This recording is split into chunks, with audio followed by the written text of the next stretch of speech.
Varicose veins కి సరైన చికిత్స కోసం సంప్రదించండి ఎవిస్ హాస్పిటల్. నమస్తే రమగారు. నమస్తే జయ. రమగారు, ఏదన్నా మంచి కథ చెప్తారా? చెప్తా. పూర్వం ఛత్రపురం అని ఒక రాజ్యం ఉండేది. ఆ రాజుగారికి శుభాంగుడని వాళ్ళ చక్కటి కుమారుడు ఉండేవాడట. రాజుగారు భలే బలశాలి, చాలా శౌర్య ప్రతాపాలు ఉన్నవాడు. ఈ శుభాంగుడు ఏమిటో చిన్నప్పటి నుంచి పిరికి పంది, ఏను ఘీంకరించిన బేరమని నడిచేవాడు. రోజున కుక్క ఎదురుపడినా భయపడేవాడు. కాస్త కొంచెం పెద్ద ఎదిగాక వాటి వేటలకి వాటికి వెళ్ళి చిరుతపులు ఎదురైతే భయపడిపోయేవాడు. ఊరందరికీ తెలిసిపోయింది అబ్బాయి కొంచెం పిరిగ్గా ఉంటాడని. ఆ పెద్ద అయితే తగ్గుతుంది అట్లా ఇట్లా అని రాజభవనంలో మాట్లాడేవారు. క్రమంగా అబ్బాయి పెరిగాడు, ఒడ్డు పొడుగు బ్రహ్మాండంగా పెరిగాడు. జిమ్ము గిమ్ము చేసి చక్కగా భారీగా కనపడేవాడు. వాడిని చూసి వీడు ఏది చేయలేని వాడు, పిరికివాడు అలా అనిపించేది కదా ఆ అబ్బాయిని చూస్తే. బాగుండేవాడు. అయితే ఏమైంది, వాళ్ళ ఊరి మీద బందిపోట్లు పడ్డారట, ఛత్రపురం మీద. అప్పట్లో ఏం చేసేవాళ్ళు, ఈ బందిపోట్లు వాళ్ళు కొన్ని రాజ్యాలకి నడుములో ఉన్న అడవుల్లో ఉండి ఒకడోసారి ఆ రాజ్యానికి ఓసారి ఈ రాజ్యానికి అట్లా బందిపోటు వేడిసేవాళ్ళు, వెళ్ళిపోయేవాళ్ళు. గుంపులు గుంపులుగా వెళ్ళి పిండారీలని వాళ్ళని చెప్పేవాళ్ళు కదా, అట్లా పడిపోయి ఊళ్ళకు ఊళ్ళు దోచేసేవాళ్ళు. ఇట్లా ఈ బందిపోటు దండు ఛత్రపురం మీదకి వచ్చింది.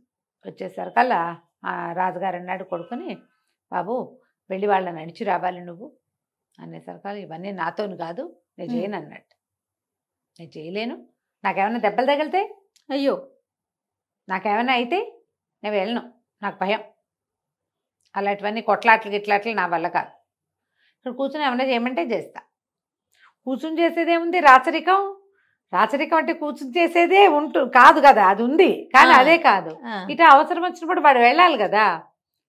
ఈ కత్తులు లేవు, కటారు లేవు. ఇక రాజుగారే విసుగుబుట్టి తానే వెళ్ళి స్వయంగా 50-60 ఏళ్ల వాడు ఆ బందిపోట్ల మీద పడి బాగా గందరగోళం చేసి తరిమి కొట్టాడు. కవచం శస్త్రాణం అన్నీ ధరించి. ఊళ్ళో అందరికీ తెలిసిపోయింది, ఇతను వెళ్ళలేదు. తిరగబడి వెళ్ళిన వాడు రాజే గాని యువరాజు కాదు. ఈయన చూస్తే 6.5 అడుగులు పొడుగు, ప్రభాస్ గారిని పక్కన పెట్టేటట్టుగా ఉండేవాడు. ఏమిటి జనాలంతా అనేవాళ్ళు, ఇంతున్నాడు ఎందుకు, విగ్రహ పుష్టి, నైవేద్య నష్టి ఇలాగే అనేవాళ్ళు, అని పిరికి పంది అనేవాళ్ళు. అందరూ ఇవే మాటలు. ఎక్కడికైనా వెళ్ళంగానే వాళ్ళంతా కత్తులు కటార్లు స్థానబెట్టటాలు మాట్లాడుకునేవాళ్ళు. ఈ అబ్బాయిని చూడగానే వాళ్ళు మాటలు మానేసేవాళ్ళు. ఆ ఫలానా యుద్ధంలో రాజుగారి ముత్తాత గారు ఏం చేశారో చెప్పుకునేవాళ్ళు. వీడు చూస్తే ఆ మాటలు ఆగిపోయేవి. రాజుగారు వేటకెళ్ళినప్పుడు 3 పులుల్ని ఒకే చేత్తో ఒక్క గుద్దుకి, ఒక్కొక్క పుల్లిని చొప్పున 3 గుద్దులకి 3 పుల్లుని చంపేశాడు అని చెప్పుకునేవాళ్ళు. వీడేం చేస్తాడు, వీడు పిల్లి మీదకి పరిగెత్తుకొచ్చినా భయమే వీడికి. దాంతో ఒక వెటకారానికి గురైపోయాడు. అతనికి ఇంకా ఊళ్ళో ఉండబుద్ధి కాల. ఎక్కడికైనా వెళ్దామనుకున్నాడు. ఎక్కడికి వెళ్ళాలి బాగా ఆలోచించి ఒకనాడు గుర్రపు స్వారీ అవి వచ్చు, మరి అసలు రాపోవటం కాదు, వచ్చు. చిన్న చిన్న కత్తి యుద్ధాలు అవి కూడా నేర్చుకున్నాడు. కాకపోతే రాజకుమారుడికి నేర్పించేటప్పుడు వాడికి దెబ్బ తగలకుండా చూసుకుంటారు కదా. సరే ఏం చేశాడు, ఏదో కాస్త డబ్బులు తీసుకుని ఒక గుర్రపుశాల నుంచి ఒక గుర్రాన్ని తీసి గుర్రం ఎక్కెళ్ళిపోయాడు. అస్తగిరి ఆ ఊరి పేరు. అస్తగిరి అని ఒక ఊరికి వెళ్ళాడు. ఆ అస్తగిరి రాజుగారికి 3-4 కుమారులు ఉండి విద్యుల్లత అని ఒక చక్కటి కూతురు ఉంది. ఆ కూతురు మేడ మీద నిలబడి చూస్తుంటే ఈ గుర్రం మీద పెద్ద పొడుగాటి శౌర్యపరాక్రమాలు ఉట్టిపడుతున్న కుర్రాన్ని చూసేసరికల్లా ఆవిడకి ఎంతో నచ్చాడు. మన ఊరి వాడు కాదు, ఈ బట్టలు మన ఊరివి కాదు, ఆ గుర్రం మన ఊరిది కాదు, ఎవరు ఏమిటి అన్నీ కనుక్కున్నారు. కనుక్కుంటే ఇతను ఛత్రపురం తాలూకు యువరాజని, దేశాటనకు వచ్చాడని తెలుసుకున్నారు. తెలుసుకుంటే వాళ్ళ నాన్నగారికి చెప్పింది, అబ్బాయిని నేను పెళ్లి చేసుకుంటాను అని. ఆ రోజుల్లో ఆడపిల్లల ప్రిఫరెన్స్ చాలా ఎక్కువ ఉండేది. ఏమనాలి, వాళ్ళ సెలక్షన్ మీద జనాలకు నమ్మకం ఉండేది. రాజుగారు ఏం చేశాడు, ఏముందిలే ఏదో ఒకనాడు పెళ్లి చేసి పంపేదే పిల్ల. అబ్బాయి ఆను పాను కనుక్కున్నారు. ఈ లోపల గూఢచారులు వెళ్ళి కనుక్కొచ్చారు, ఛత్రపురం తాలూకు యువరాజే, ఈ పటం ఏందే, ఇదిగో ఈ మనిషి ఈయనే, ఆ గుర్రం వాళ్ళదే చెప్పుకున్నారు. సరే అక్కడి నుంచి వివాహం చేస్తామన్నారు. చేస్తే చేయండి అన్నాడు. పెళ్లి చేసేశారు. పెళ్లి చేసేస్తే అతను వీళ్ళ ఇంట్లోనే ఉంటున్నాడు. ఏవో కారణాల వల్ల నేను వచ్చేసాను, నేను ఇప్పట్లో వెళ్ళను అన్నాడు.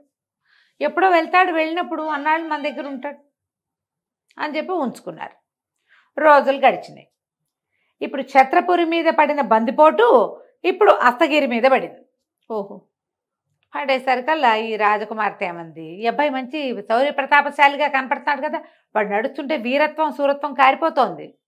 అలా ఉన్నాడనమాట. ఇట్లా ఏమనాలి, పరాక్రమవంతుడుగా కనపడే కదలికలు అబ్బాయివి. ఓకే. ఏమంది భర్తని, ఏమండి మరి మీరు వెళ్ళి ఈ బందిపోటు నడిచి రావాలంటే, నాతోటి ఎట్లా అవుతాయి అవన్నీ, నేను చేయను అన్నాడు. ఇప్పుడు తెల్లబోయింది. అదేంటండి అంటే, నాకు భయం, నేను చేయను. అతను నవ్వుతూ అన్నాడేమో అని చూస్తే మొహంలో భయం కనపడుతోంది. అమ్మాయికి ఏం చేయాలో తెలియలే. మా ఆయన ఫలానా రాజ్యానికి యువరాజు, ఇక్కడ చీల్చి చెండాడతాడని అందరికీ చెప్పి ఒక బ్రహ్మాండమైన గుర్రాన్ని, కవచము, టాలు, శిరస్త్రాణము అవన్నీ రెడీ చేయించి గుర్రాన్ని వాకిట్లో పెట్టి మొగుడిని పిలిచింది. వీడేమో నేను రానంటాడు ఈ అబ్బాయి. అమ్మాయికి ఏం చేయాలో తెలియలే. సరే ఏం చేస్తుంది, తనే ఆ కవచం వేసుకుని ఆ శిరస్త్రాణం వేసుకుని పరిగెత్తుకుంటూ వెళ్ళి గుర్రం మీద కూర్చుంది. గుర్రం పరిగెత్తింది. యువరాజు గారు, అల్లుడు గారు వెళ్ళాడు అనుకుని ఆయన వెనకాల సిద్ధం చేసిన సైన్యం అంతా పోయింది. ఆ అమ్మాయి మొత్తం బందిపోట్లందరి మీద తిరగబడి చావుచేత కొట్టేసింది. వెనక్కి తిరిగి వచ్చేసింది. తిరిగి వచ్చేస్తుంటే జనాలంతా జై జయధ్వానాలు చేస్తున్నారు, అల్లుడు గారు చాలా వీరోచిత కార్యం చేశాడని. ఈవిడేం చేసింది, శిరస్త్రాణం ఉంది ఇట్లా మొహం మీదకి చెయ్యూపి మళ్ళీ వస్తానని పరిగెత్తుకుంటూ లోపలికి వచ్చేసి ఏం చేసింది, ఏమండి నేను అక్కడ పనిచేసి వచ్చేసాను, ఇదిగో ఈ కవచమును ఇది వేసుకోండి, డాలు కత్తి పుచ్చుకోండి అని చెప్పి శిరస్త్రాణం పెట్టకుండా కవచం మాత్రం భర్తకి తొడిగి ఆయన్ని బయటికి తీసుకొచ్చింది. జనాలంతా అల్లుడు గారికి జై అన్నారు, అల్లుడు గారికి జిందాబాద్ అన్నారు, సంతోషించారు. ఈ అబ్బాయి ఏం మాట్లాడలే, మనమేం పని చేయలే, పేరు వచ్చింది వస్తే వచ్చిందిలే అనుకున్నాడు. అయితే రాజుగారికి 3-4 కొడుకులు ఉన్నారు కదా, అందులో ఆఖరి వాడికి ఏమనిపించింది, ఈయన కాదేమో ఈ పని చేసింది, అర్థమైంది, ఏదో ఉంది ఇందులో మతలబని తెలిసింది.